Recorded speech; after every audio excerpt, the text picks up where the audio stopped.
Hello, I'm Ollie and this is CriminOlly, where I talk about crime, pulp, horror, that kind of thing. Today, mostly horror because it's week 3 of Horror Mayhem.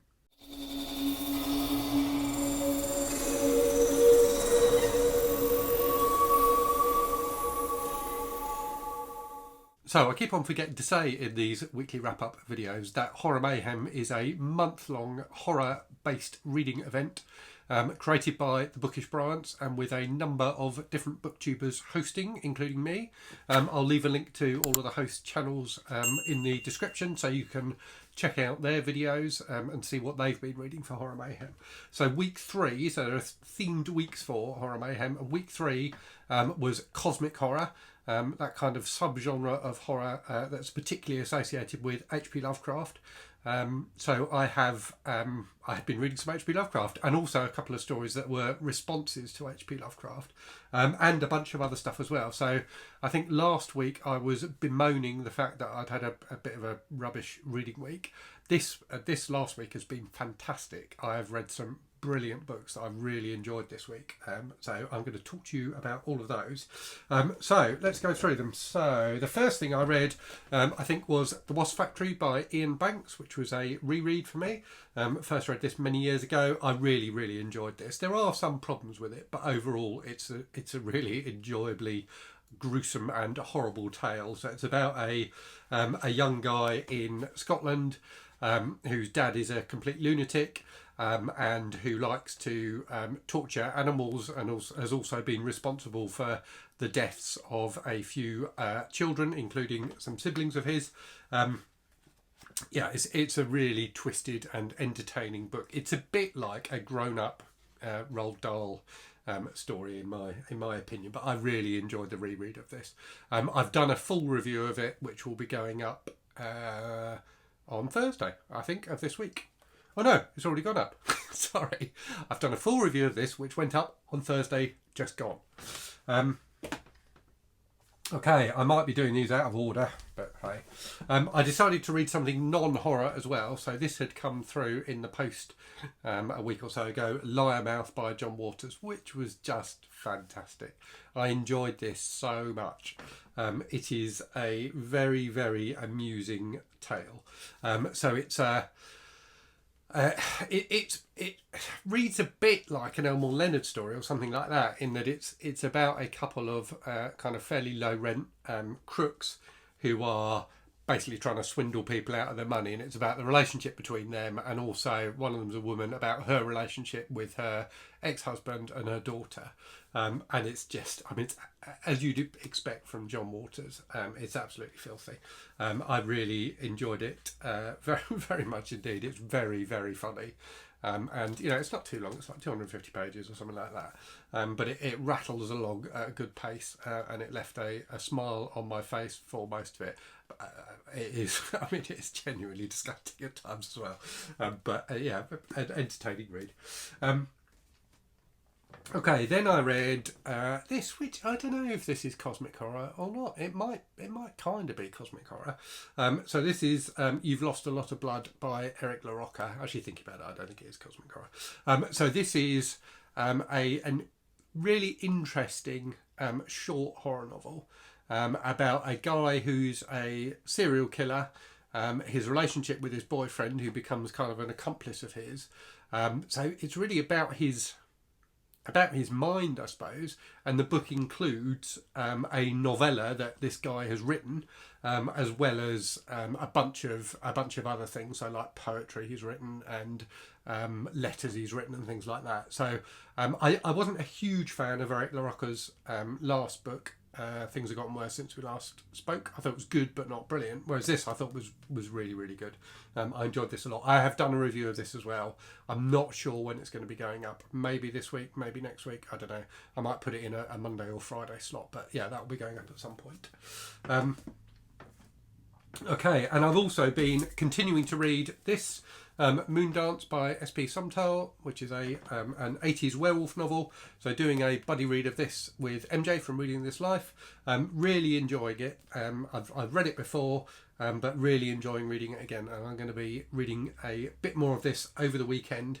So we're kind of breaking it up with other things in between so that we stay at, roughly the same point in the book.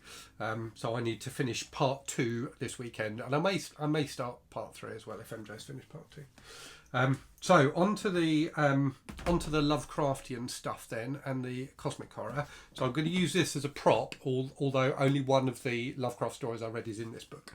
So the one that's in this book is The Colour Out of Space, which was phenomenal. So I read that this morning, and I loved it. I think I must have read it before, because I've read a fair bit of Lovecraft before, and that's one of his more famous stories. So I'm pretty sure I have read it before, but it's so good. It's a story about a meteorite that hits a farm and kind of infects it with weirdness, basically, and the people gradually become sick and the animals die and things like that. I won't say more than that for fear of spoiling it, but it's just perfect. It's quite short. It's not too long. It's like, I think, about 25 pages or something like that. But it's just pure Lovecraft in terms of being wonderfully weird and mysterious. He never goes too far. He hints at things rather than fully describing them, and it's just worked beautifully. I thought, a really fantastic short story. I also read 2 others, and I read these 2 deliberately because they are stories that responses have been written to. So Tor, the publisher, has got available on Kindle, and I think these must have been published individually originally, but they've got a collection of 4 cosmic horror novellas, which I've got on Kindle, and I've read 2 of those this week, which were The Ballad of Black Tom by Victor Lavalle, and The Dream Quest of Vellitt by Kidge Johnson. So talking about the Victor Lavalle one first, so that is a response to the Lovecraft short story. I'm going to put this down because it's heavy. The Lovecraft short story Horror at Red Hook, which is a reasonably early story in Lovecraft's career, which so I read that as well, and that is extremely racist, to put it mildly. And yeah, I mean, it works okay. It's very pulpy.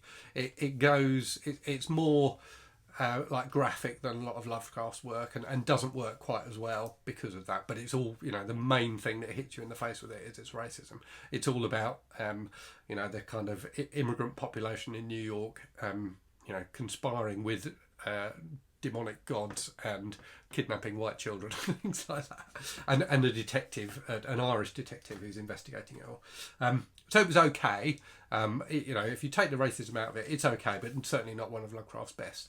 The Ballad of Black Tom by Victor Lavalle, which is this modern novella, so written 4 or 5 years ago, was brilliant. So it's basically a retelling of that story, but mostly from the perspective of this guy Tom, who's a young black man in New York, who's a musician, who gets hired to go and perform at the house of this weird rich white guy, who it turns out is kind of involved in all this mysterious goings on. So I've done a comparison video, which will probably go up this week, between those 2 stories. So I won't talk too much about them now. But yeah, I mean, Horror at Red Hook was okay. Ballad of Black Tom was really good, and a really good, even-handed response to Lovecraft stories. So it had that kind of nice Lovecraftian feel to it, but also, examines and critiques the politics of Lovecraft's story. So that was very good. So the Dream Quest of Vellitt is a response to the Lovecraft story or novella, The Dream Quest of Unknown Kadath.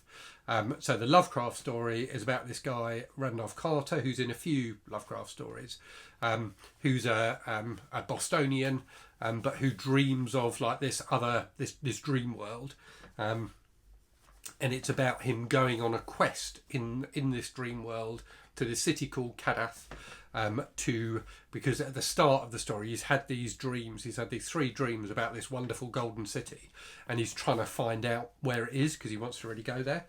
So in his dreams he goes to this place called Kadath to speak to the gods of the dream world, to get them to tell him where this golden city is. So it's kind of a fantasy. I suppose it's more dark fantasy than horror, really. This kind of fantasy quest story of him travelling across this dream world and eventually, meeting up with the gods at Kadath. I've really enjoyed it. It's quite meandering. It's quite episodic, as quest stories often are. But it's just got this wonderful trippy vibe to it. There's all these weird creatures he meets, and yeah, I just thoroughly enjoyed it. And the end is beautiful. The end is really clever and really well done. I really enjoyed the ending. So then the Dream Quest of Vellitt by Kid Johnson, as I say, is a response to that. So the Lovecraft story isn't as bad as Horror at Red Hook in terms of its racism, although there definitely is some racism in it. But what it lacks completely is female characters. So Kid Johnson, who's an author I've not read before, but who clearly has been around for a while, she's in her 60s now, I think, wrote this response story to it, which features a heroine, and has far more discussion of female characters and relationships between female characters and things like that. So in this story, Vellitt Bow is an inhabitant of the dream world that Randolph Carter dreams of in the original story, who works at a university, and one of the students at the university, a female student at the university in this dream world, has gone missing, and it's about Vellitt Bow going on a similar quest to the one that Randolph Carter goes on, in order to try and find this girl and find out what's happened. So it had a very similar feel to it, to the Lovecraft story, kind of wonderfully dreamlike and fantastic, and it's just lovely. And the end of that is, so it's definitely takes its cue from the end of the Lovecraft story, but is very different. And again, it was beautiful. I loved it, and that one I think I like more than the Lovecraft story. I like both of them a lot, but I think I like the Kid Johnson story a little bit more. So I definitely recommend that. Obviously, all the Lovecraft stuff is out of copyright now. It's in the public domain, so you can get that free on on ebook. But I do recommend this Tor collection, because certainly the two novellas I've read from it so far have both been very good indeed. So yes, that's what I have read so far this week. What I would say as well, so I will take a break in a minute and then come back and tell you what I'm going to be reading in the week ahead, and also talk about some channel stuff. What I would say is all of the books I talk about today, I will leave affiliate links in the description for this video. So what that means is if you click on the link and buy the book, if you like the sound of it, you pay the normal price for the book, but I get a small commission from either Amazon or Bookshop. So if you fancy buying those books, then clicking on one of my links would be my preferred way of you doing it, because I get a little money back from them. But clearly, hunt around for bargains, find whatever works for you. So yeah, quick break now, and then I will come back and talk about what I'm reading in the week ahead and talk about some channel stuff too. Okay, thanks for sticking around. So week 4 of Horror Mayhem is folk horror. So I have a couple of things that I think I'm definitely going to read this week. So as I say, I'm going to continue reading Moondance over the weekend. And then I think when we get into the week itself, I am going to read Off Season by Jack Ketchum, which I have never read. I've read the sequel to it, which is Offspring, I think. But I've never read Off Season, and I've heard great things about it, so I picked up this leisure edition recently. I've also got I think it's the Ballad paperback of it as well, but that is that's like the original version, which is slightly cut for violence. This is a longer version which is uncut, so very much looking forward to that. I've not read much Ketchum at all, so I've only read Offspring, as I said, Offspring I didn't love. I thought it was okay, but I didn't love.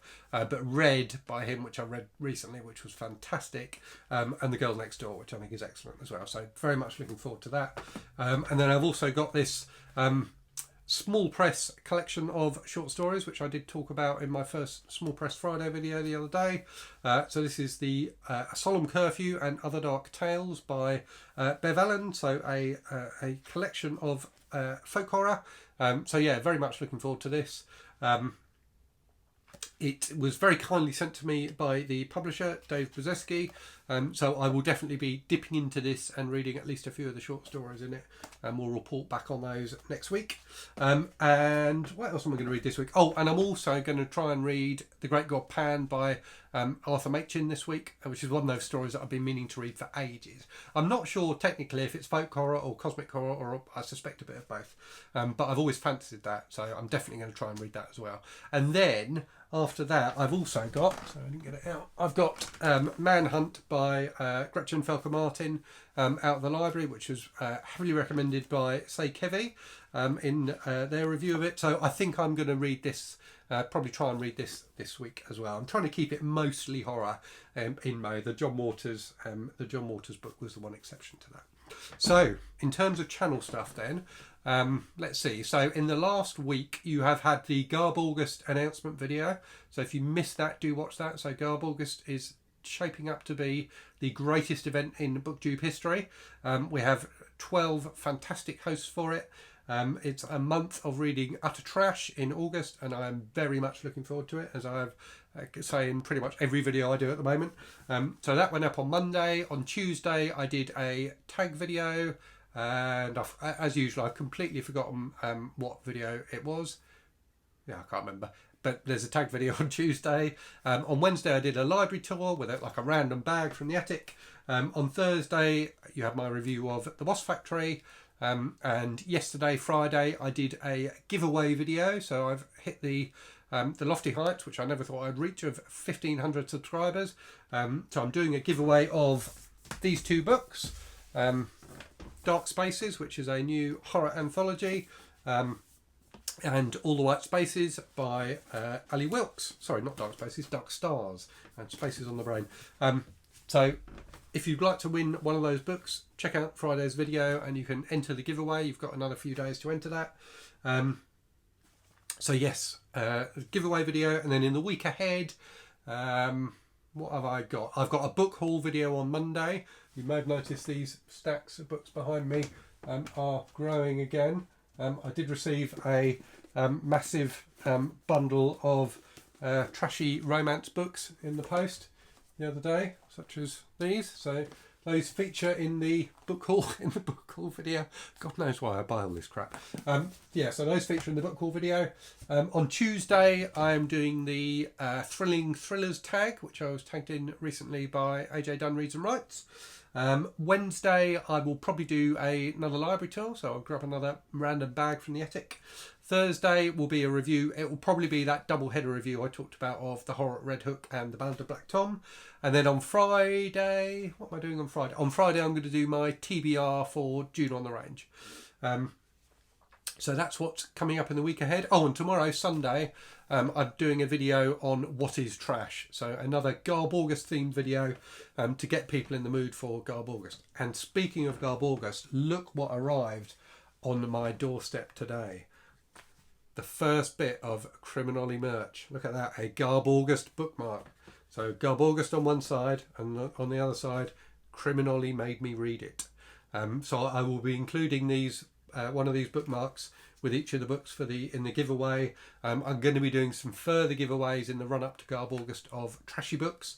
So anyone who wins one of those will get one of these bookmarks as well. So I'm very pleased with these. They are making me irrationally happy. I don't know why, they're very silly, aren't they? But they are quite fun. So yes, the first ever bit of CriminOlly merch. Oh, and I've forgotten the one thing I forgot to talk about. And this is now completely out of place in the video, but Bert at Pastori Time reminded me when we were talking about Lovecraft somewhere, I can't remember where, of this record label, Dunwich Records, which was like a, I don't know what sort of music you would call it, kind of psychedelic record label from the 60s, from, I think it was in Chicago, which was set up by someone who really liked H.P. Lovecraft. So, you know, clearly the name Dunwich Records is taken from the Dunwich Horror. But they had bands called... They had a band called H.P. Lovecraft, who did a song called The White Ship, which is the name of a Lovecraft story. I'm trying to see if there's any other Lovecraft themed tracks on here. No, I don't think there are, but this is a fantastic CD I got ages ago. I think I got it when I was a student, which has got a random selection of music from this weird Lovecraft themed record label, including radio adverts that they'd done for things like Roll-On deodorants and things like that, which are very amusing. So yeah, I found that up in the attic when I was hunting for books the other day. So yeah, I thought I would show that too for any Lovecraft fans. So yeah, Lovecraft themed 60s psychedelia there. So yes, that's it for me today. Hope you enjoyed that.